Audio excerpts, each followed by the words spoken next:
राम हे सस हे करना निद हे राम। जुग हो जुग अटल चवर छतर तख्त के मालिक दीन दुनिया के वाली।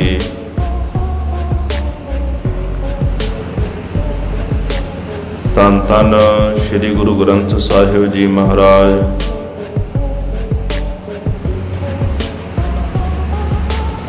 सतगुरां दे पावन पवित्र चरणा कवलां पास जुड़ बैठी गुरु स्वरूप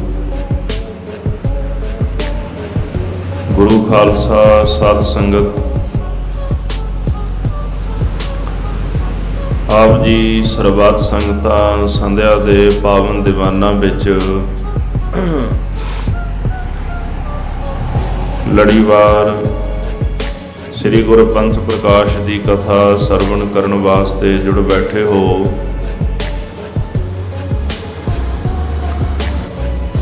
सो आओ जो लड़ीवार आपां कथा सरवण कर रहे हैं, प्रेम दे नाल लड़ीवार कथा सरवण करिए। जैसे आपां सरवण कीता सी कि भाई तारू सिंह जी ने कथा सुनाई पढ़ाने की संगत नूं कि महाराज गुरु नानक साहब के बचनों के नाल दौलत खां नूं 4 पुत्र मिले। ये नवाब बने हिंदुस्तान के जिहड़े 22 सूबे सन, 4 सूबे इन्हां नूं मिले।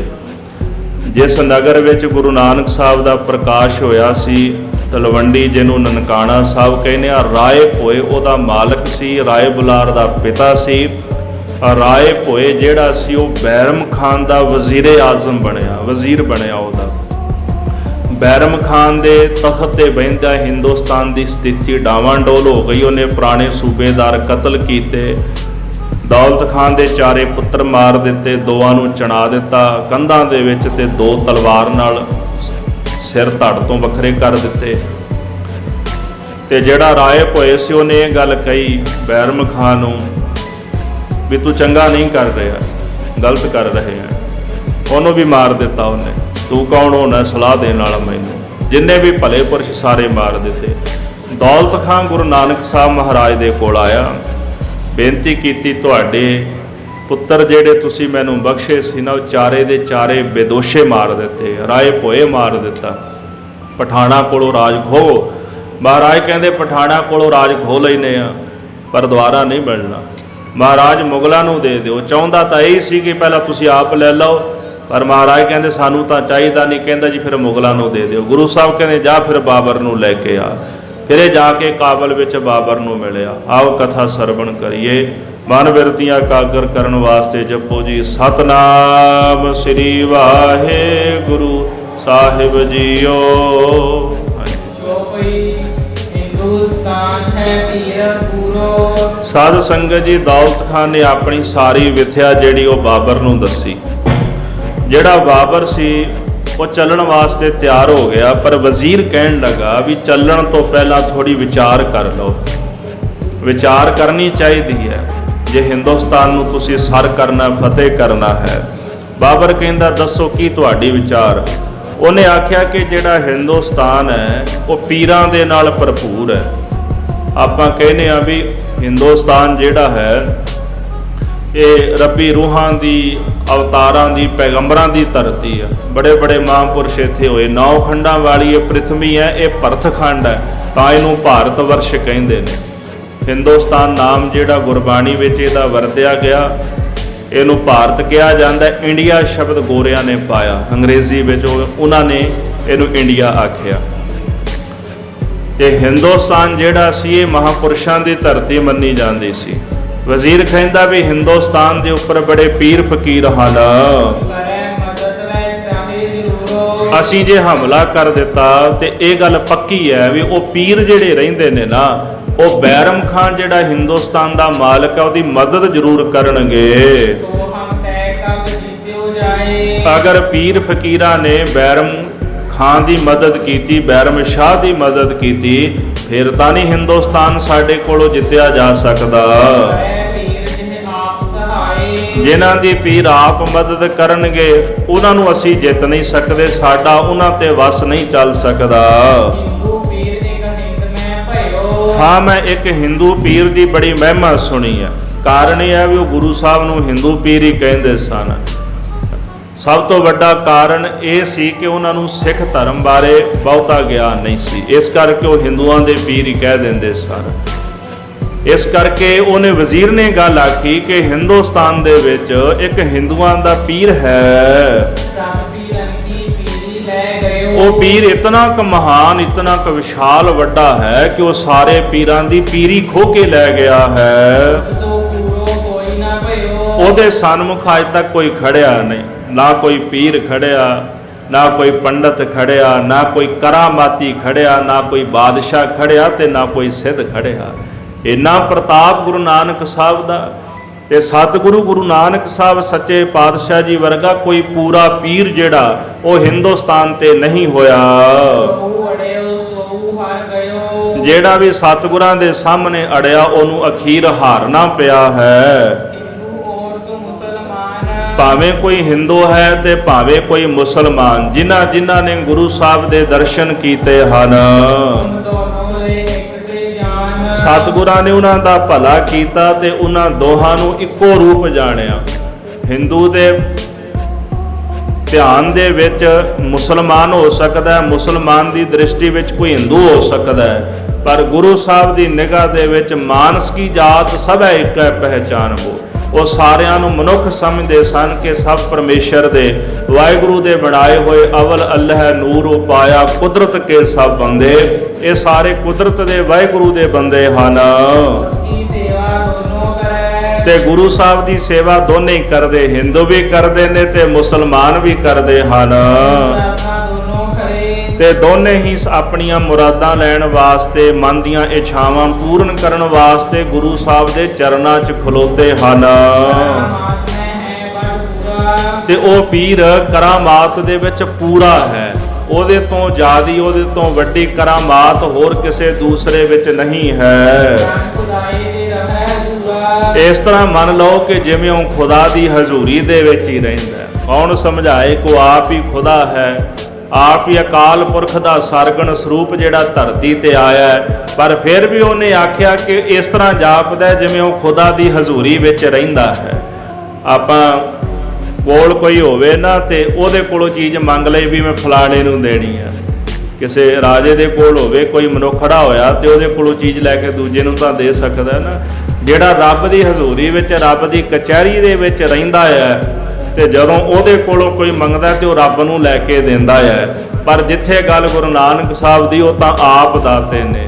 ਤੂੰ ਦਾਤਾ ਸਭ ਮੰਗਤੇ, ਮਹਾਰਾਜ ਤੁਸੀਂ ਦਾਤੇ ਹੋ ਤੇ ਸਾਰਾ ਸੰਸਾਰ ਮੰਗਤਾ ਹੈ। ਤੂੰ ਪ੍ਰਭ ਦਾਤਾ ਦਾਨ ਮਤ ਪੂਰਾ, ਹਮ ਥਾਰੇ ਭਿਖਾਰੀ ਜੀਓ। ਹਾਂਜੀ, हमने उसकी बात करताई। ਤੇ ਉਹ ਵਜ਼ੀਰ ਕਹਿੰਦਾ ਵੀ ਮੈਂ ਉਸ ਪੀਰ ਦੀ ਹਰ ਇੱਕ ਗੱਲ ਜਿਹੜੀ ਆ ਉਹ ਪਰਖੀ ਹੈ। जो उन कही सो साक्षी भाई। ਅੱਜ ਤਾਈਂ ਉਹਨਾਂ ਨੇ ਜੋ ਕੁਝ ਵੀ ਆਖਿਆ ਨਾ, ਉਹਨਾਂ ਦੀ ਹਰ ਇੱਕ ਕਹੀ ਹੋਈ ਗੱਲ ਸੱਚੀ ਹੋ ਗਈ। दोहरा जे चाहो तुम हिंद गई तो उस परवानगी लेहो। ਵਜ਼ੀਰ ਕਹਿੰਦਾ ਜੇ ਹਿੰਦੁਸਤਾਨ ਨੂੰ ਸਰ ਕਰਨਾ, ਫਤਿਹ ਕਰਨਾ ਹੈ, ਮੈਂ ਚਾਹੁੰਦਾ ਕਿ ਸਭ ਤੋਂ ਪਹਿਲਾਂ ਤੁਸੀਂ ਉਸ ਪੀਰ ਗੁਰੂ ਨਾਨਕ ਸਾਹਿਬ ਤੋਂ ਪ੍ਰਵਾਨਗੀ ਲੈ ਲਓ। ਉਹਨਾਂ ਦੇ ਕੋਲ ਜਾ ਕੇ ਬੇਨਤੀ ਕਰੋ, ਜੇ ਉਹਨਾਂ ਵਚਨ ਕਰ ਦਿੱਤਾ ਤੇ ਹਿੰਦੁਸਤਾਨ ਤੁਸੀਂ ਫਤਿਹ ਕਰ ਲਓਗੇ।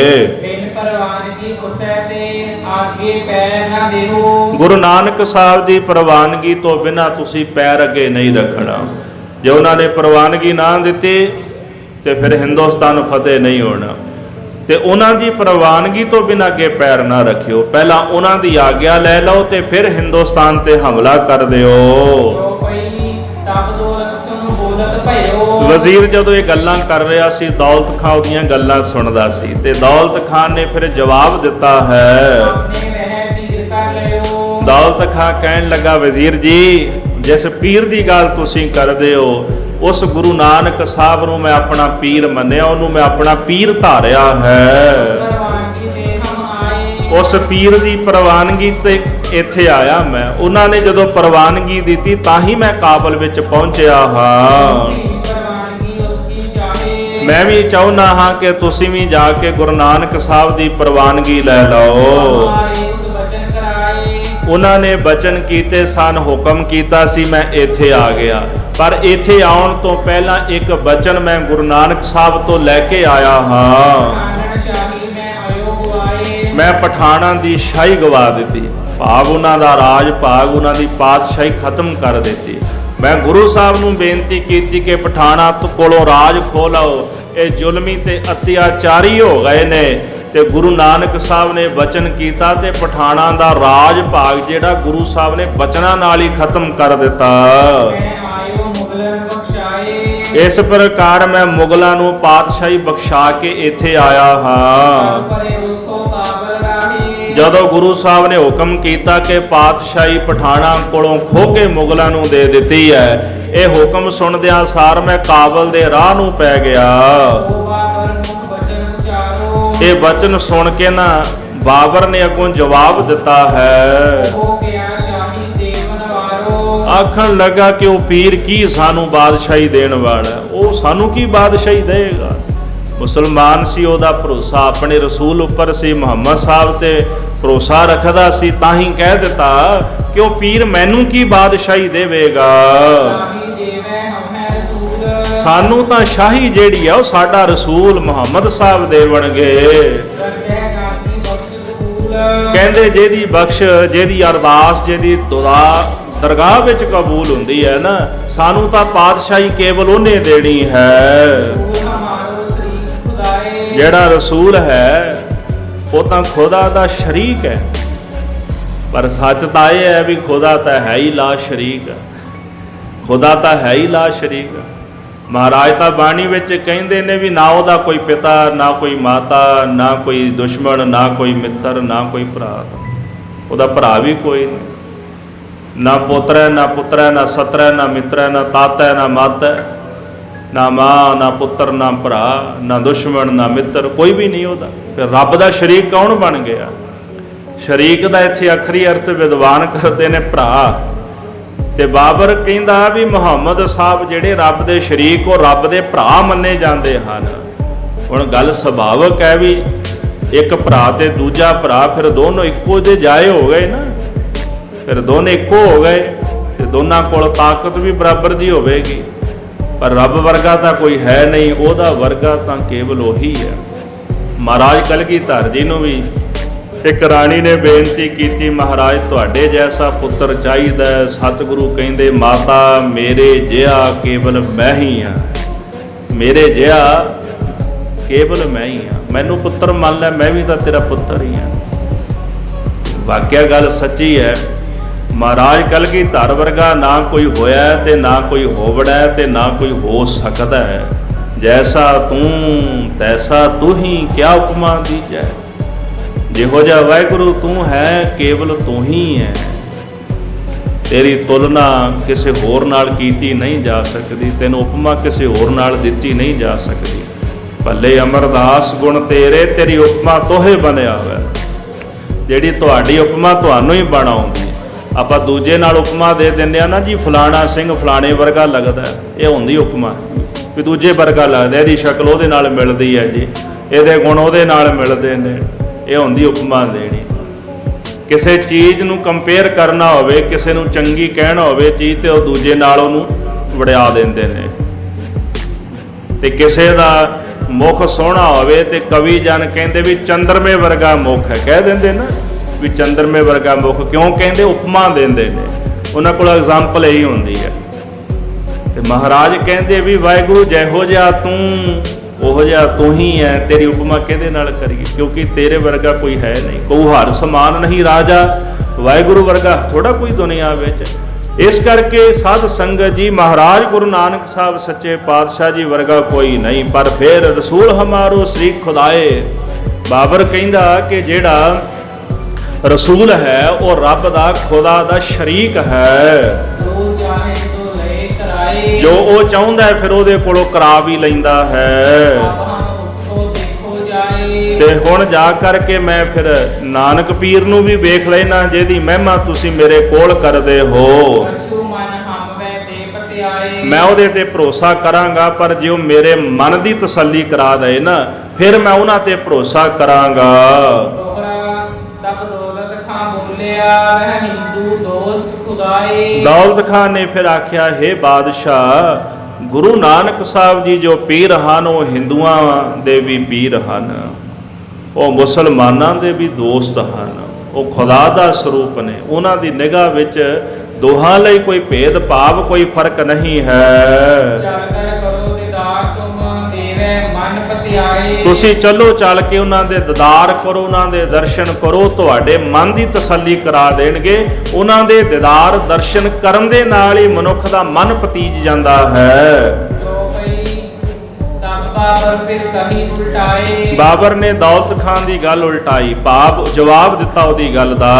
ਜੋ ਨਹਿ ਹਿੰਦੂ ਮਨ ਪਤਿਆਏ। ਕਹਿੰਦਾ ਜੇ ਉਸ ਹਿੰਦੂ ਨੇ ਮੇਰੇ ਮਨ ਦੀ ਤਸੱਲੀ ਨਾ ਕਰਵਾਈ, ਤੋ ਉਸਕੋ ਹਮ ਦੇਹ ਸਜਾਏ। ਫਿਰ ਮੈਂ ਉਹਨੂੰ ਸਜ਼ਾ ਦਿਆਂਗਾ, ਫਿਰ ਉਹ ਸਜ਼ਾ ਦਾ ਹੱਕਦਾਰ ਹੋਵੇਗਾ। ਮੁਸਲਮਾਨ ਕਰ ਦੇਉ ਗੜਾਏ। ਉਹਨੂੰ ਮੈਂ ਜਾਂ ਤਾਂ ਧਰਤੀ ਵਿੱਚ ਗੜਾ ਦਿਆਂਗਾ ਜਿਉਂਦਾ, ਤੇ ਜਾਂ ਮੁਸਲਮਾਨ ਬਣਾ ਲਵਾਂਗਾ।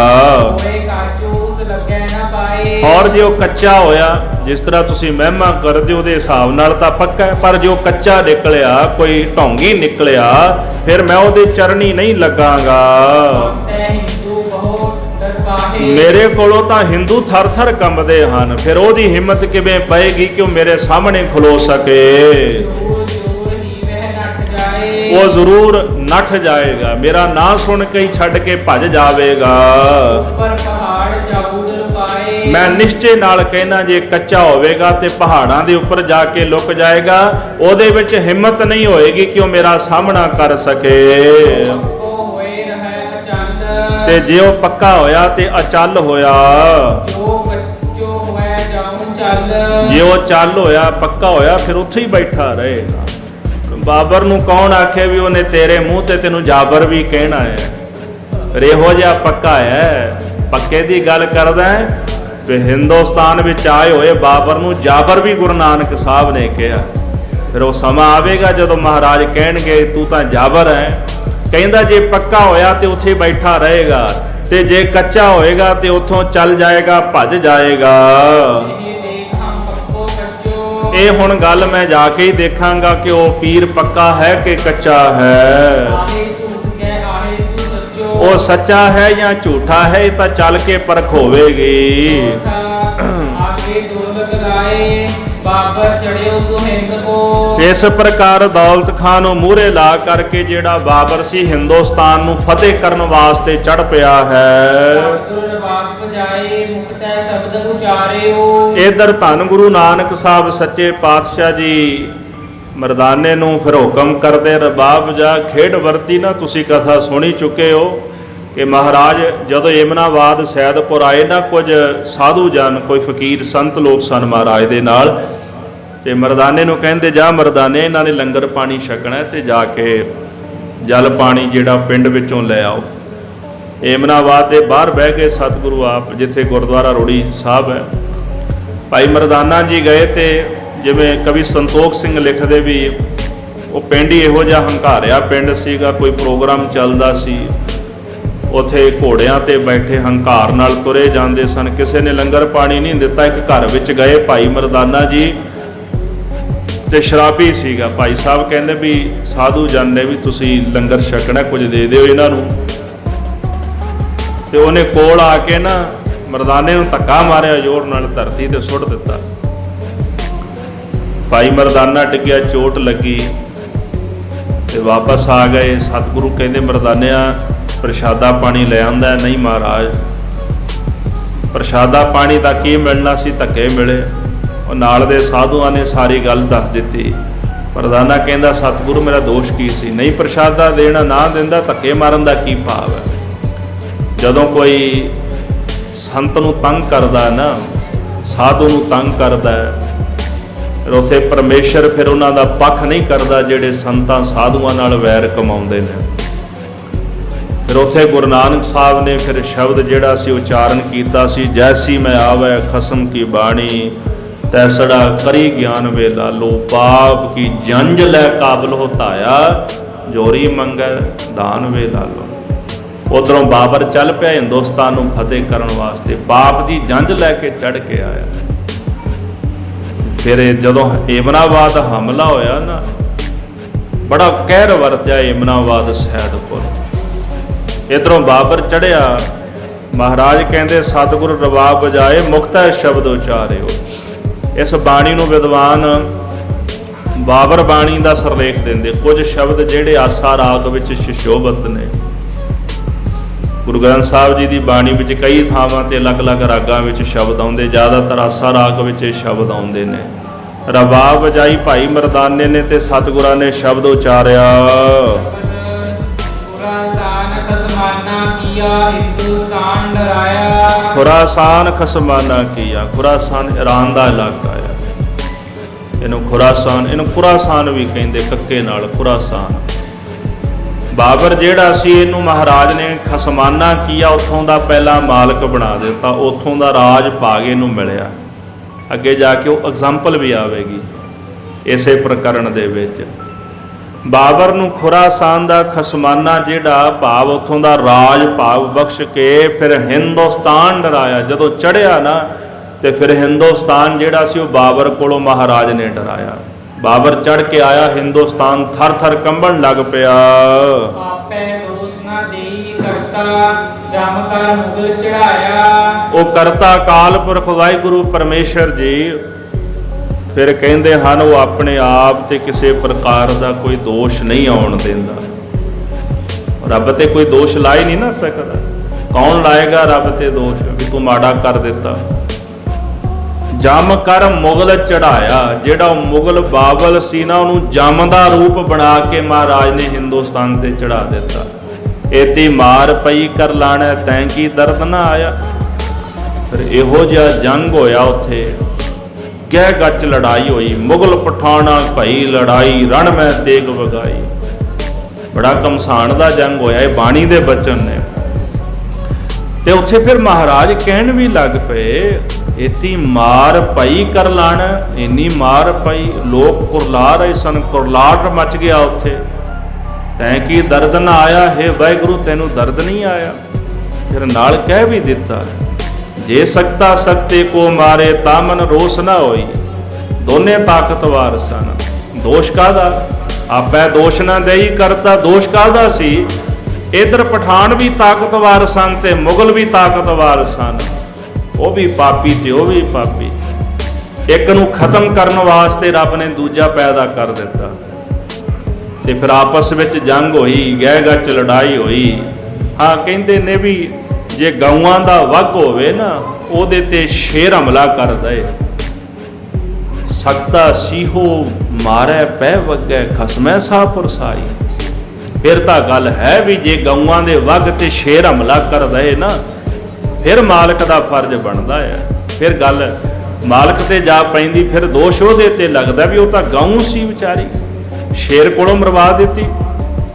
ਫਿਰ ਤਾਂ ਗੱਲ ਬਣਦੀ ਹੈ, ਫਿਰ ਤਾਂ ਦੋਸ਼ ਜਾਂਦਾ ਹੈ ਨਾ। ਉੱਥੇ ਮਾਲਕ ਦਾ ਫਰਜ਼ ਬਣਦਾ ਵੀ ਉਹ ਗਰੀਬ ਦੀ ਮਦਦ ਕਰਦਾ। ਕਿਉਂ? ਸ਼ੇਰ ਨੇ ਗਊ ਤੇ ਹਮਲਾ ਕਰ ਦਿੱਤਾ, ਅਮੀਰ ਗਰੀਬ ਨੂੰ ਮਾਰਦਾ ਪਿਆ। ਫਿਰ ਰੱਬ ਦਾ ਫਰਜ਼ ਬਣਦਾ ਵੀ ਉੱਥੇ ਆਏ, ਉਹ ਕਿਰਪਾ ਕਰੇ। ਪਰ ਨਾਲ ਹੀ ਕਹਿੰਦੇ, ਜੇ ਸਕਤਾ ਸਕਤੇ ਕੋ ਮਾਰੇ ਤਾਂ ਮਨ ਰੋਸ ਨਾ ਹੋਈ। ਜੇ ਤਾਕਤਵਾਰ ਨੂੰ ਮਾਰਦਾ ਫਿਰ ਰੋਸ ਕਾਹਦਾ? ਫਿਰ ਤਾਂ ਕੋਈ ਰੋਸ਼ ਨਹੀਂ ਨਾ। ਪਠਾਨ ਕਿਹੜਾ ਇੱਥੇ ਗਰੀਬ ਸਨ, ਉਹ ਸਾਰਾ ਹਿੰਦੁਸਤਾਨ ਲੁੱਟ ਕੇ ਖਾ ਗਏ। ਉਹਨਾਂ ਨੇ ਰਾਏ ਭੋਏ ਵਰਗੇ ਮਾਰ ਦਿੱਤੇ। ਗਾਜੀ ਖਾਨ, ਗਜਮਸਤ ਖਾਨ, ਜੌਲ ਖਾਨ, ਮੀਰ ਖਾਨ, ਦੌਲਤ ਖਾਨ ਦੇ 4 ਬੇਦੋਸ਼ੇ ਪੁੱਤਰ ਮਾਰ ਦਿੱਤੇ। ਦੋਸ਼ ਕੋਈ ਨਹੀਂ ਸੀ। 22 ਸੂਬੇ ਹਿੰਦੁਸਤਾਨ ਦੇ ਲਾ ਕੇ ਉਹਨਾਂ ਨੇ ਮਾਰ ਦਿੱਤੇ, ਫੌਜਦਾਰ ਮਾਰ ਦਿੱਤੇ। ਇੰਨਾ ਅਤਿਆਚਾਰ ਹਿੰਦੁਸਤਾਨ ਵਿੱਚ ਕੀਤਾ ਕਿ ਲੱਖਾਂ ਲੋਕਾਂ ਦਾ ਕਤਲ ਕੀਤਾ ਇਹਨਾਂ ਪਠਾਣਾਂ ਨੇ। ਫਿਰ ਮਹਾਰਾਜ ਕਹਿੰਦੇ ਰੋਸ ਕਿਸ ਚੀਜ਼ ਦਾ? ਫਿਰ ਕਰਤੇ ਨੂੰ ਦੋਸ਼ ਨਹੀਂ। ਇਸ ਕਰਕੇ ਸ਼ਬਦ ਮੇਰੇ ਪਾਤਸ਼ਾਹ ਨੇ ਉਥੇ ਏਮਨਾਬਾਦ ਦੀ ਧਰਤੀ ਤੇ ਉਚਾਰਨ ਕੀਤਾ ਹੈ। ਜੋ ਪਈ ਅੱਗੇ ਦੌਲਤ ਖਾਨ ਬੁਲਾਇਆ। ਇਧਰ ਬਾਬਰ ਜਦੋਂ ਸੈਦਪੁਰ ਪਹੁੰਚ ਗਿਆ ਤੇ ਉਹਨੇ ਦੌਲਤ ਖਾਨ ਜਿਹੜਾ ਸੀ ਉਹਨੂੰ ਆਪਣੇ ਅੱਗੇ ਲਾ ਲਿਆ। ਮੁਲਕ ਅਮਾਨੀ ਰੱਖਦਾ ਆਇਆ। ਜਦੋਂ ਆ ਰਿਹਾ ਸੀ ਹਿੰਦੁਸਤਾਨ ਵਿੱਚ ਤੇ ਰਾਹ ਵਿੱਚ ਕੁਝ ਮੁਲਕ ਸਨ ਜਿਹਦੇ ਵਿੱਚ ਕੁਝ ਮੁਸਲਮਾਨ ਲੋਕ, ਗਰੀਬ ਲੋਕ ਰਹਿੰਦੇ ਸਨ। ਦੌਲਤ ਖਾਂ ਕਹਿੰਦਾ ਵੀ ਨਹੀਂ, ਆਹ ਇਲਾਕਾ ਨਹੀਂ ਮਾਰਨਾ, ਆਪਾਂ ਆਹ ਇਲਾਕਾ ਨਹੀਂ ਮਾਰਨਾ, ਵੀ ਮੁਸਲਮਾਨ ਗਰੀਬ ਲੋਕ ਰਹਿੰਦੇ, ਉਹਨਾਂ ਨੂੰ ਬਚਾਉਂਦਾ ਆਇਆ। ਤੇ ਗੁਰੂ ਸਾਹਿਬ ਜੀ ਦੇ ਪਾਸ ਸਿੱਧਾ ਏਮਨਾਬਾਦ ਉਹ ਬਾਬਰ ਨੂੰ ਲੈ ਕੇ ਆਇਆ ਹੈ। ਆਨਣ ਕੋ ਇੱਕ ਮਾਰਿਓ ਗ੍ਰਾਮ, ਤੇ ਫਿਰ ਪਠਾਨਾਂ ਦਾ ਇੱਕ ਗ੍ਰਾਮ ਨਗਰ ਸੀ ਜਿਹਨੂੰ ਸੈਦਪੁਰ ਏਮਨਾਬਾਦ ਕਹਿੰਦੇ, ਉਹਦੇ ਤੇ ਆ ਕੇ ਬਾਬਰ ਨੇ ਹਮਲਾ ਕਰ ਦਿੱਤਾ। ਸੈਦਪੁਰੋਥੋ ਤਿਸਕੋ ਨਾਮ, ਇਸ ਤਰ੍ਹਾਂ ਜਿਹਨੂੰ ਸੈਦਪੁਰ ਕਹਿੰਦੇ ਸਨ, ਜਿਹਦਾ ਪਹਿਲਾ ਨਾਮ ਏਮਨਾਬਾਦ ਹੈ। ਕਿਛ ਤਕਸੀਰ ਸਤਿਗੁਰ ਕੀ ਕਈ, ਉਥੇ ਮਹਾਰਾਜ ਧੰਨ ਸ੍ਰੀ ਗੁਰੂ ਨਾਨਕ ਸਾਹਿਬ ਸੱਚੇ ਪਾਤਸ਼ਾਹ ਜੀ ਬਿਰਾਜਮਾਨ ਸਨ। ਕੌਣ ਕੀ ਗਤ ਵੈਸੀ ਭਈ, ਸਾਧ ਸੰਗਤ ਜੀ ਕਹਿੰਦੇ ਉਹਨਾਂ ਨੇ ਸਤਿਗੁਰਾਂ ਦੀ ਬੇਅਦਬੀ ਕੀਤੀ ਏਮਨਾਬਾਦ ਵਾਲੇ ਲੋਕਾਂ ਨੇ, ਤੇ ਫਿਰ ਉਹਨਾਂ ਨੂੰ ਆਪਣੇ ਕੀਤੇ ਹੋਏ ਕਰਮ ਦੀ, ਆਪਣੇ ਕੀਤੇ ਪਾਪ ਦੀ ਜਿਹੜੀ ਸਜ਼ਾ ਹੈ ਉਹ ਪ੍ਰਾਪਤ ਹੋਈ ਹੈ।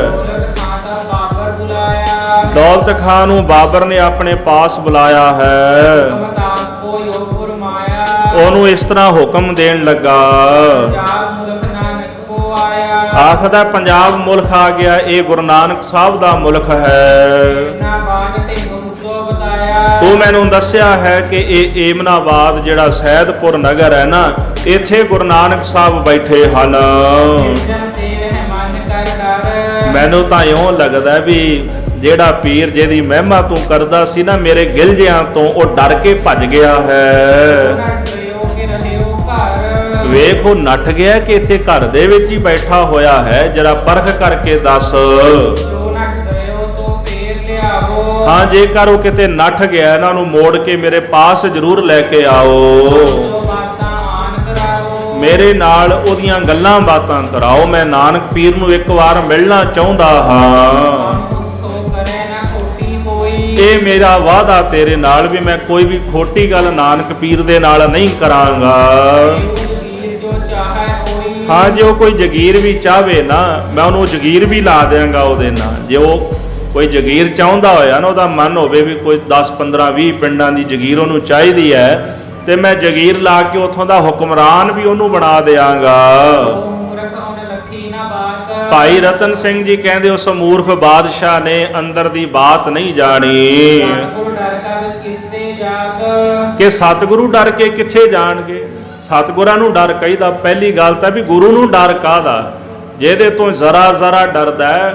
ਭੈ ਵਿੱਚ ਸੂਰਜ, ਭੈ ਵਿੱਚ ਚੰਦ, ਕੋ ਕਰੋੜੀ ਚਲਤ ਅਨੰਤ।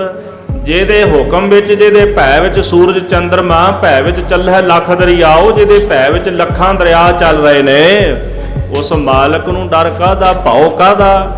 ਤੇ ਫਿਰ ਉਹ ਡਰ ਕੇ ਜਾਵੇ ਕਿੱਥੇ, ਕਿੱਥੇ ਉਹਨੇ ਜਾਣਾ। ਭਾਵ ਕਿ ਗੁਰੂ ਕਿਸੇ ਤੋਂ ਡਰਨ ਵਾਲਾ ਤੇ ਗੁਰੂ ਕਿਸੇ ਤੋਂ ਨੱਠਣ ਵਾਲਾ ਨਹੀਂ ਹੈ। ਗੁਰੂ ਨਾਨਕ ਸਾਹਿਬ ਆਪੇ ਕਰਤਾ ਨੇ, ਸਾਰੀ ਸ੍ਰਿਸ਼ਟੀ ਨੂੰ ਜਰੇ ਜਰੇ ਨੂੰ ਰਚਣ ਵਾਲੇ ਨੇ। ਹਰਤਾ, ਫਿਰ ਸਾਰਾ ਕੁਝ ਆਪ ਹੀ ਨਾਸ਼ ਕਰਨ ਵਾਲੇ ਹਨ। ਉਹਦੇ ਡਰ ਕਰਕੇ ਤਾਂ ਸਾਰਾ ਜਗਤ ਸੁਖੀ ਹੁੰਦਾ ਹੈ। ਭਾਵ ਜਦੋਂ ਕੋਈ ਰੱਬ ਦੀ ਰਜ਼ਾ ਵਿੱਚ, ਰੱਬ ਦੇ ਭੈ ਵਿੱਚ ਜਿਉਣਾ ਸਿੱਖ ਲੈਂਦਾ ਨਾ, ਉਹਨੂੰ ਸਰਬ ਸੁੱਖਾਂ ਦੀ ਪ੍ਰਾਪਤੀ ਹੋ ਜਾਂਦੀ ਹੈ।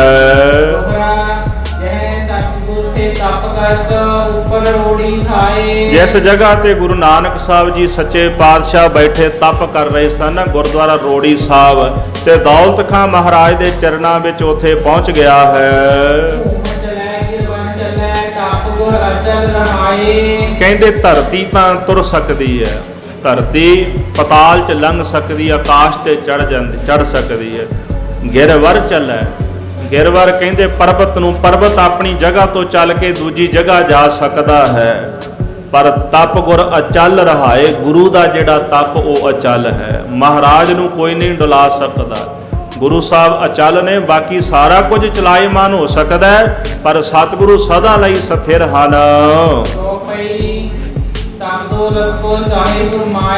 ਦੌਲਤ ਖਾਂ ਨੂੰ ਇਸ ਪ੍ਰਕਾਰ ਸਾਧ ਸੰਗਤ ਜੀ ਬਾਦਸ਼ਾਹ ਕਹਿੰਦਾ ਹੈ ਕਿ ਜਾ ਜਾ ਕੇ ਗੁਰੂ ਨਾਨਕ ਸਾਹਿਬ ਦਾ ਪਤਾ ਕਰੋ ਕਿੱਥੇ ਹਨ। ਇਹ ਬਚਨ ਸੁਣਦਿਆਂ ਸਾਰ ਤੁਰੰਤ ਹੀ ਦੌਲਤ ਖਾਂ ਗੁਰੂ ਨਾਨਕ ਸਾਹਿਬ ਵੱਲ ਦੌੜਿਆ ਹੈ। ਜਿੱਥੇ ਰੌੜੀ ਸਾਹਿਬ ਮਹਾਰਾਜ ਬੈਠੇ ਸਨ, ਜਦੋਂ ਉਹ ਜਗ੍ਹਾ ਦੌਲਤ ਖਾਂ ਨੂੰ ਦਿਸ ਪਈ ਹੈ, ਉਸੇ ਵਕਤ ਘੋੜੇ ਤੋਂ ਹੇਠਾਂ ਉਤਰਿਆ ਤੇ ਪੈਰਾਂ ਨਾਲ ਤੁਰ ਕੇ ਜਾਣ ਲੱਗਾ। ਦੂਰੋਂ ਹੀ ਝੁਕ ਕੇ ਸਤਿਗੁਰੂ ਜੀ ਨੂੰ ਨਮਸਕਾਰ ਕਰਨ ਲੱਗਾ ਹੈ। ਚਰਨੀ ਮੱਥਾ ਗੁਰਤੀ ਲਾਇਆ। ਸਾਹਿਬ ਜੀ ਦੇ ਚਰਨਾਂ ਵਿੱਚ ਪਹੁੰਚ ਕੇ ਤੇ ਹਜ਼ੂਰ ਦੇ ਪਾਵਨ ਚਰਨਾਂ ਕਮਲਾਂ ਤੇ ਮੱਥਾ ਟੇਕਿਆ ਹੈ। ਚਾਰ ਬਹੁਤ ਲੋ ਰਹਿਓ ਟਿਕਾਈ। ਕਿੰਨੀ ਦੇਰ ਸਤਿਗੁਰਾਂ ਦੇ ਚਰਨਾਂ ਵਿੱਚ ਆਪਣਾ ਸੀਸ ਝੁਕਾ ਕੇ ਉੱਥੇ ਹੀ ਮਹਾਰਾਜ ਦੇ ਚਰਨਾਂ ਵਿੱਚ ਨਮਸਕਾਰ ਡੰਡਾਉਤ ਕਰਦਾ ਰਿਹਾ। ਸਤਿਗੁਰ ਕਹਿਓ ਅਬ ਲਿਹੋ ਉਠਾਈ। ਸਤਿਗੁਰੂ ਦਇਆ ਦੇ ਘਰ ਦੇ ਵਿੱਚ ਆਏ, ਆਖਿਆ ਦੌਲਤ ਖਾਂ ਆਪਣਾ ਸੀਸ ਝੁਕ। ਸਤਿਗੁਰ ਥੇ ਸਭ ਜਾਣੀ ਜਾਣ। ਸਤਿਗੁਰ ਜੀ ਜਾਣੀ ਜਾਣ ਸਨ, ਦੌਲਤ ਖਾਂ ਦੇ ਹਿਰਦੇ ਦੀ ਭਾਵਨਾ ਪ੍ਰੇਮ ਨੂੰ ਜਾਣਦੇ ਹਨ। ਦੌਲਤ ਗੁਰ ਰਾਖਿਓ ਮਾਨ।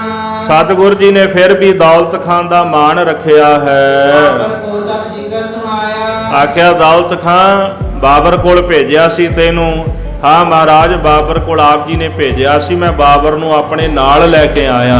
ਇਹ ਸਾਰਾ ਜ਼ਿਕਰ ਦੌਲਤ ਖਾਂ ਨੇ ਮਹਾਰਾਜ ਗੁਰੂ ਨਾਨਕ ਸਾਹਿਬ ਨੂੰ ਸੁਣਾਇਆ ਹੈ। ਮੈਂ ਬਾਬਰ ਚਾਹਤ ਆਇਆ। ਸਤਿਗੁਰ ਜੀ ਬਾਬਰ ਆਪ ਜੀ ਨੂੰ ਮਿਲਣਾ ਚਾਹੁੰਦਾ ਹੈ, ਉਹ ਤੁਹਾਡੇ ਤਾਈਂ ਆਉਣਾ ਚਾਹੁੰਦਾ। ਜੇ ਹੁਕਮ ਕਰੋ ਤੇ ਮੈਂ ਬਾਬਰ ਨੂੰ ਆਪ ਜੀ ਦੇ ਪਾਸ ਲੈ ਕੇ ਆਵਾਂ। ਸਤਿਗੁਰ ਕਹਿਓ ਹਮ ਉਹਾਂ ਜਾਵੇ। ਸਤਿਗੁਰੂ ਕਹਿੰਦੇ ਨਹੀਂ, ਅਸੀਂ ਆਪ ਚੱਲ ਕੇ ਬਾਬਰ ਦੇ ਪਾਸ ਜਾਵਾਂਗੇ। ਈਮਾਂ ਲੋਕ ਉਸ ਲਿਆਏ ਸਤਾਵੇ। ਜੇ ਇੱਥੇ ਲੈ ਕੇ ਆਓਗੇ ਬਾਬਰ ਨੂੰ, ਉਹ ਲੋਕਾਂ ਨੂੰ ਤੰਗ ਕਰੇਗਾ। ਹਮ ਆਪੇ ਦੇਖੈ ਉਸ ਚੱਲ। ਅਸੀਂ ਆਪ ਚੱਲ ਕੇ ਬਾਬਰ ਨੂੰ ਦੇਖਾਂਗੇ। ਬਾਬਰ ਚਾਹੈ ਸੋ ਕਰਨੀ ਗੱਲ। ਬਾਬਰ ਜੋ ਸਾਡੇ ਨਾਲ ਗੱਲ ਕਰਨੀ ਚਾਹੁੰਦਾ ਹੈ, ਅਸੀਂ ਉੱਥੇ ਜਾਵਾਂਗੇ, ਉੱਥੇ ਸਾਡੇ ਨਾਲ ਗੱਲਬਾਤ ਕਰੇ ਵੀ ਉਹਨੂੰ ਕੀ ਚਾਹੀਦਾ ਹੈ।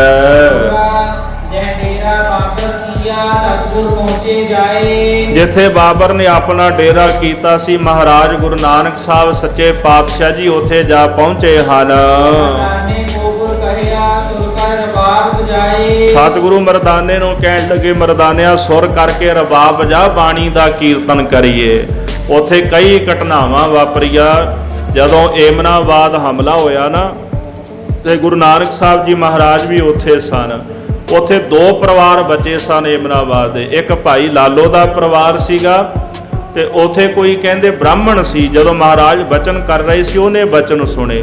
ਕਵੀ ਸੰਤੋਖ ਸਿੰਘ ਕਹਿੰਦੇ ਉਹਨੇ ਵੀ ਬੇਨਤੀ ਕੀਤੀ, ਮਹਾਰਾਜ ਮੈਂ ਵੀ ਇੱਥੇ ਰਹਿਣਾ, ਮੇਰਾ ਪਰਿਵਾਰ ਵੀ ਇੱਥੇ ਰਹਿੰਦਾ ਹੈ। ਸਤਿਗੁਰੂ ਕਹਿੰਦੇ ਤੂੰ ਵੀ ਆਪਣਾ ਪਰਿਵਾਰ ਲੈ ਆ। ਇਹ ਦੋ ਪਰਿਵਾਰ ਜਿਹੜੇ ਪਹਿਲਾਂ ਹੀ ਆ ਗਏ ਸਨ, ਤੇ ਬਾਕੀ ਸਾਰਾ ਨਗਰ ਤਬਾਹ ਹੋ ਗਿਆ। ਤੇ ਇਹਦੇ ਸਿਪਾਹੀਆਂ ਨੇ ਗੁਰੂ ਸਾਹਿਬ ਨੂੰ ਗ੍ਰਿਫਤਾਰ ਕਰ ਲਿਆ ਸੀਗਾ, ਬਾਬਰ ਦੇ ਸਿਪਾਹੀਆਂ ਨੇ। ਤੇ ਸਤਿਗੁਰੂ ਸੱਚੇ ਪਾਤਸ਼ਾਹ ਮਹਾਰਾਜ ਨੂੰ ਉਹਨਾਂ ਨੇ ਤੋਰ ਲਿਆ। ਇੱਕ ਅੜਬ ਘੋੜੀ ਸੀ, ਉਹ ਮਰਦਾਨੇ ਨੂੰ ਫੜਾ ਦਿੱਤੀ। ਤੇ ਇੱਕ ਟੋਕਰਾ ਸੀ ਵਜਨ ਵਾਲਾ, ਤੇ ਉਹ ਗੁਰੂ ਸਾਹਿਬ ਨੂੰ ਚੁਕਾ ਦਿੱਤਾ। ਉਹ 1.5-2 ਗਿੱਠ ਮਹਾਰਾਜ ਦੇ ਸੀਸ ਤੋਂ ਉੱਚਾ ਹੀ ਰਿਹਾ। ਜਦੋਂ ਮਹਾਰਾਜ ਤੁਰਦੇ ਨੇ ਤੇ ਉੱਪਰ ਹੀ ਰਹਿੰਦਾ, ਉਹ ਨਾਲ ਨਹੀਂ ਲੱਗਦਾ ਸੀਸ ਦੇ। ਤੇ ਜਿਹੜੀ ਅੜਬ ਘੋੜੀ ਸੀ, ਸੰਭਾਲੀ ਨਹੀਂ ਸੀ ਜਾਂਦੀ, ਉਹ ਭਾਈ ਮਰਦਾਨੇ ਦੇ ਪਿੱਛੇ ਪਿੱਛੇ ਆਪੇ ਹੀ ਤੁਰੀ ਆਉਂਦੀ। ਤੇ ਸਤਿਗੁਰੂ ਮਹਾਰਾਜ ਨੂੰ ਜੇਲ੍ਹ ਖਾਨੇ ਵਿੱਚ ਬੰਦ ਕੀਤਾ ਗਿਆ। ਜਿਹੜਾ ਜੇਲ੍ਹ ਖਾਨਾ ਬਣਾਇਆ ਸੀ ਉਹਨੇ, ਜਿਹਦੇ ਵਿੱਚ ਬੀਬੀਆਂ ਨੂੰ, ਲੋਕਾਂ ਨੂੰ ਚੱਕੀ ਪੀਸਣ ਵਾਸਤੇ ਲਾਇਆ ਸੀ। ਇੰਨੀ ਤਾਂ ਫੌਜ ਲੈ ਕੇ ਆਇਆ ਸੀ, ਤੇ ਪ੍ਰਸ਼ਾਦਾ ਕਿੱਥੋਂ ਪੂਰਾ ਕਰਨਾ ਸੀ। ਉਹ ਜਿਹੜੇ ਕੈਦੀ ਸਨ ਨਾ, ਕੈਦੀਆਂ ਕੋਲੋਂ ਆਟਾ ਪਿਸਾ ਕੇ ਤੇ ਫਿਰ ਉਹ ਪ੍ਰਸ਼ਾਦਾ ਪਾਣੀ ਅੱਗੇ ਵਰਤਾਉਂਦੇ ਸਨ। ਤੇ ਜਦੋਂ ਸਤਿਗੁਰੂ ਉੱਥੇ ਜਾ ਕੇ ਬਿਰਾਜਮਾਨ ਹੋਏ ਨਾ ਜੇਲ੍ਹ ਖਾਨੇ ਦੇ ਵਿੱਚ, ਤੇ ਸਾਰੀਆਂ ਚੱਕੀਆਂ ਫਿਰ ਆਪੇ ਘੁੰਮਣ ਲੱਗ ਪਈਆਂ। ਇੱਕ ਚੱਕੀ ਮਹਾਰਾਜ ਦੇ ਮੂਹਰੇ ਵੀ ਰੱਖੀ, ਤੇ ਚੱਕੀ ਬੋਲੇ ਸਤ ਕਰਤਾਰ। ਉਹਨਾਂ ਵਿੱਚੋਂ ਸਤ ਕਰਤਾਰ, ਧੰਨ ਨਿਰੰਕਾਰ, ਧੰਨ ਗੁਰੂ ਨਾਨਕ ਦੀਆਂ ਧੁਨੀਆਂ ਆਉਂਦੀਆਂ ਸਨ ਜਦੋਂ ਚੱਕੀ ਚੱਲਦੀਆਂ ਸਨ। ਇਸ ਕਰਕੇ ਮਹਾਰਾਜ ਦੀ ਇਹੋ ਜਿਹੀ ਕਲਾ ਵਾਪਰੀ ਕਿ ਬਾਬਰ ਨੇ ਬੇਨਤੀ ਕੀਤੀ ਕਿ ਮੈਂ ਤੁਹਾਨੂੰ ਮਿਲਣਾ ਹੈ। ਮਹਾਰਾਜ ਕਹਿੰਦੇ ਨਹੀਂ, ਅਸੀਂ ਆਪ ਆ ਕੇ ਮਿਲਾਂਗੇ। ਸੋ ਉੱਥੇ ਜਾ ਕੇ ਬਾਣੀ ਦਾ ਮੇਰੇ ਪਾਤਸ਼ਾਹ ਨੇ ਕੀਰਤਨ ਕੀਤਾ।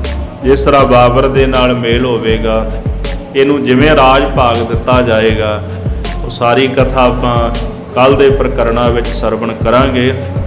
ਅੱਜ ਭਾਈ ਸਾਹਿਬ ਭਾਈ ਤਾਰੂ ਸਿੰਘ ਜੀ ਦਾ ਸ਼ਹੀਦੀ ਦਿਹਾੜਾ ਵੀ ਹੈ। ਜਿੱਥੇ ਸੰਕਰਾਂਤ ਦਾ ਦਿਹਾੜਾ, ਉੱਥੇ ਭਾਈ ਤਾਰੂ ਸਿੰਘ ਜੀ ਦਾ ਸ਼ਹੀਦੀ ਦਿਹਾੜਾ। ਤੇ ਜਿਹੜੀ ਆਪਾਂ ਉਹ ਲੜੀਵਾਰ ਕਥਾ ਸੁਣ ਰਹੇ ਹਾਂ, ਇਹ ਭਾਈ ਤਾਰੂ ਸਿੰਘ ਜੀ ਦੀ ਕਥਾ ਹੈ। ਉਹਨਾਂ ਨੂੰ ਗ੍ਰਿਫਤਾਰ ਕਰਕੇ ਪੜਾਣੇ ਨਗਰ ਵਿੱਚ ਰੱਖਿਆ ਗਿਆ। ਤੇ ਸਿੱਖਾਂ ਦਾ ਸਵਾਲ ਸੀ, ਕਿਉਂਕਿ ਉਹ ਛਡਾਉਣਾ ਚਾਹੁੰਦੇ ਸਨ। ਭਾਈ ਸਾਹਿਬ ਕਹਿੰਦੇ ਨਹੀਂ, ਮੈਂ ਨਹੀਂ ਜਾਣਾ ਚਾਹੁੰਦਾ, ਮੈਂ ਵੀ ਆਪਣਾ ਸੀਸ ਤੁਰਕਾਂ ਦੇ ਸਿਰ ਲਾਣਾ, ਸਾਡੇ ਗੁਰੂ ਨੇ ਲਾਇਆ ਸੀ। ਉਹ ਕਹਿੰਦੇ ਜੀ ਕਿਉਂ ਲਾਇਆ ਸਿਰ ਤੁਰਕਾਂ ਦੇ ਸਿਰ ਮਹਾਰਾਜ ਨੇ? ਫਿਰ ਉਹ ਕਥਾ ਸੁਣਾਈ ਭਾਈ ਸਾਹਿਬ ਜੀ ਨੇ ਵੀ ਕਾਰਨ ਕੀ ਸੀ। ਪਠਾਣਾਂ ਦਾ ਰਾਜ ਖੋਇਆ ਗਿਆ, ਮੁਗਲਾਂ ਦਾ 700 ਸਾਲ ਦਾ ਰਾਜ ਸੀ ਮੁਗਲਾਂ ਦਾ, ਜਿਹੜਾ ਖਾਲਸੇ ਨੇ ਨਿਗਲ ਲਿਆ ਲਾਜ। ਆਪਣਾ ਸੀਸ ਲਾ ਕੇ ਤੇਗਾਂ ਮਾਰ ਮਾਰ ਕੇ 700 ਸਾਲ ਦਾ ਰਾਜ ਮੁਗਲਾਂ ਦਾ ਖਾਲਸੇ ਨਿਕਲ ਗਏ। ਪਠਾਨਾਂ ਦਾ ਰਾਜ ਗੁਰੂ ਸਾਹਿਬ ਨੇ ਤਬਾਹ ਕੀਤਾ, ਮੁਗਲਾਂ ਦਾ ਰਾਜ ਤਬਾਹ ਕਰ ਦਿੱਤਾ। ਅੰਗਰੇਜ਼ ਆਏ, ਉਹਨਾਂ ਦੇ ਪੈਰ ਖਾਲਸੇ ਨੇ ਨਹੀਂ ਲੱਗਣ ਦਿੱਤੇ। ਅੰਗਰੇਜ਼ ਪੰਜਾਬ ਵਿੱਚ ਡੋਗਰਿਆਂ ਦੀ ਹਰਕਤਾਂ ਕਰਕੇ ਵੜੇ। ਜਿਹੜੀ ਪਾਤਸ਼ਾਹੀ ਮਹਾਰਾਜ ਕਲਗੀਧਰ ਜੀ ਨੇ ਦਿੱਤੀ ਉਹ ਮਹਾਰਾਜਾ ਰਣਜੀਤ ਸਿੰਘ ਨੂੰ ਮਿਲੀ ਪਾਤਸ਼ਾਹੀ। ਪਰ ਜੇ ਮਹਾਰਾਜਾ ਰਣਜੀਤ ਸਿੰਘ ਡੋਗਰਿਆਂ ਤੇ ਵਿਸ਼ਵਾਸ ਨਾ ਕਰਦਾ ਤੇ ਪਾਤਸ਼ਾਹੀ ਕਾਇਮ ਰਹਿਣੀ ਸੀ। ਪਰ ਡੋਗਰਿਆਂ ਤੇ ਵਿਸ਼ਵਾਸ ਕਰਨ ਕਰਕੇ ਮਹਾਰਾਜਾ ਰਣਜੀਤ ਸਿੰਘ ਦਾ ਰਾਜ ਭਾਗ ਸਾਰਾ ਨਸ਼ਟ ਹੋ ਗਿਆ। ਡੋਗਰਿਆਂ ਤੇ ਵਿਸ਼ਵਾਸ ਕੀਤਾ ਸੀ ਉਹਨਾਂ ਨੇ, ਉਹ ਡੋਗਰੇ ਅੰਗਰੇਜ਼ਾਂ ਨਾਲ ਰਲ ਗਏ ਤੇ ਅਖੀਰ ਫਿਰ ਸਿੱਖਾਂ ਨੇ ਕੁਰਬਾਨੀਆਂ ਕੀਤੀਆਂ ਤੇ ਅੰਗਰੇਜ਼ਾਂ ਦਾ ਰਾਜ ਹਿੰਦੁਸਤਾਨ ਵਿੱਚ ਸਿੱਖਾਂ ਨੇ ਰਹਿਣ ਨਹੀਂ ਦਿੱਤਾ। ਤੇ ਅੱਜ ਕੱਲ੍ਹ ਅਸੀਂ ਕਹਿ ਦਿੰਦੇ ਹਾਂ ਜੀ ਸਿੱਖ ਕੌਮ ਨੂੰ ਖਤਰਾ, ਖਤਰਾ ਕੋਈ ਨਹੀਂ ਸਿੱਖ ਕੌਮ ਨੂੰ, ਨੈਗੇਟਿਵ ਹੀ ਸੋਚਦੇ ਆ। ਇੱਕ ਪ੍ਰਚਾਰਕ ਸਟੇਜ ਤੇ ਬਹਿ ਕੇ ਮੜ ਜੀ ਗੱਲ ਕਰ ਦਿੰਦਾ ਹੈ ਵੀ ਆਹ ਖਤਰਾ ਕੌਮ ਨੂੰ, ਆਹ ਖਤਰਾ ਹੈ। ਪੋਜ਼ਿਟਿਵ ਵੀ ਸੋਚੋ ਕਿ ਖਾਲਸੇ ਦੀਆਂ ਕੁਰਬਾਨੀਆਂ ਕਿੰਨੀਆਂ ਨੇ, ਜਿਨ੍ਹਾਂ ਨੂੰ ਅਬਦਾਲੀ ਵਰਗੇ ਨਹੀਂ ਨਿਗਲ ਸਕੇ ਤੇ ਅੱਜ ਕੱਲ੍ਹ ਦੇ ਕਿੱਥੋਂ ਸਾਨੂੰ ਨਿਗਲ ਜਾਣਗੇ। ਹਾਂ, ਤੁਹਾਡੀ ਆਪਣੀ ਪਰਪੱਕਤਾ ਹੋਣੀ ਚਾਹੀਦੀ ਹੈ, ਤੁਹਾਡਾ ਵਿਸ਼ਵਾਸ, ਤੁਹਾਡੀ ਸ਼ਰਧਾ ਗੁਰੂ ਸਾਹਿਬ, ਗੁਰੂ ਗ੍ਰੰਥ ਸਾਹਿਬ ਜੀ ਦੇ ਪ੍ਰਤੀ, ਦਸਮ ਦੀ ਬਾਣੀ ਦੇ ਪ੍ਰਤੀ, ਮਹਾਰਾਜ ਧੰਨ ਗੁਰੂ ਗ੍ਰੰਥ ਸਾਹਿਬ ਸੱਚੇ ਪਾਤਸ਼ਾਹ ਦੇ ਚਰਨਾਂ ਦਾ ਪ੍ਰੇਮ ਤੇ ਗੁਰੂ ਕੇ ਜਿਤਨੇ ਵੀ ਇਤਿਹਾਸਕ ਸਥਾਨ ਸਰੋਵਰ ਨੇ ਉਹਨਾਂ ਦੇ ਪ੍ਰਤੀ ਸਾਡੀ ਸ਼ਰਧਾ ਭਾਵਨਾ ਤੇ ਸ੍ਰੀ ਹਰਿਮੰਦਰ ਸਾਹਿਬ ਤੇ ਸ੍ਰੀ ਅਕਾਲ ਤਖਤ ਸਾਹਿਬ ਨੂੰ ਅਸੀਂ ਸਮਰਪਿਤ ਹੋਣੇ ਚਾਹੀਦੇ ਹਾਂ। ਫਿਰ ਸਾਨੂੰ ਕਿੱਥੇ ਨਿਗਲ ਲੈਣਗੇ ਕੋਈ। ਜਿਨ੍ਹਾਂ ਅਬਦਾਲੀ ਨਿਗਲ ਰਿਹਾ, ਮੁਗਲਾਂ ਦਾ 700 ਸਾਲ ਦਾ ਰਾਜ ਨਿਗਲ ਲਿਆ, ਉਹ ਸਾਨੂੰ ਕੋਈ ਨਿਗਲਣ ਵਾਲਾ ਜੰਮਿਆ ਦੁਨੀਆ ਦੇ ਵਿੱਚ। ਜਿੰਨੀ ਦੇਰ ਤੱਕ ਕਲਗੀਧਰ ਦੀ ਕਿਰਪਾ ਛਤਰ ਛਾਇਆ ਉਨੀ ਦੇਰ ਤੱਕ ਖਾਲਸੇ ਦਾ ਬਾਲ ਬੰਕਾ ਕੋਈ ਨਹੀਂ ਕਰ ਸਕਦਾ। ਖੈਰ, ਬਾਕੀ ਭਾਈ ਤਾਰੂ ਸਿੰਘ ਜੀ ਦੀ ਕਥਾ ਆਪਾਂ ਅਗਲੇ ਪ੍ਰਕਰਨਾਂ ਵਿੱਚ ਸਰਵਣ ਕਰਾਂਗੇ। ਸਮੇਂ ਦੀ ਸਮਾਪਤੀ, ਭੁੱਲਾਂ ਚੁੱਕਾਂ ਦੀ ਖਿਮਾ। ਹੇ ਗੋਬਿੰਦ, ਹੇ ਗੋਪਾਲ, ਹੇ ਦਇਆਲ, ਪ੍ਰਾਣਨਾਥ ਅਨਾਥ ਸਖੇ ਦੀਨ ਦਰਦ ਨਿਵਾ। ਹੇ ਸਮਰੱਥ ਅਗੰਮ ਪੂਰਨ ਮੋਹਿ ਮਇਆ ਧਾ। ਅੰਧਕੂਪ ਮਹਾ ਭਿਆਨ ਨਾਨਕ ਆਏ ਪ੍ਰਭ ਸਰਣਾਗਤੀ। ਕਿਰਪਾ ਨਿਧ ਦਇਆਲ, ਏਕ ਅਖਰ ਹਰ ਮਨ ਬਸਤ ਨਾਨਕ ਹੋਤ। ਵਾਹਿਗੁਰੂ ਨਾਮ ਜਹਾਜ ਹੈ ਚੜੇ ਸੋ ਤਰੇ ਪਾਰ। ਜੋ ਸ਼ਰਧਾ ਕਰ ਸੇਮ ਗੁਰ ਪਾਰ ਉਤਾਰਨ ਹਾਰ। ਜੋ ਸ਼ਰਧਾ ਕਰ ਸੇਵੰਦੇ ਗੁਰ ਪਾਰ ਉਤਾਰਨ ਹਾਰ। ਵਾਹਿਗੁਰੂ ਜੀ ਕਾ ਖਾਲਸਾ, ਵਾਹਿਗੁਰੂ ਜੀ ਕੀ ਫਤਿਹ।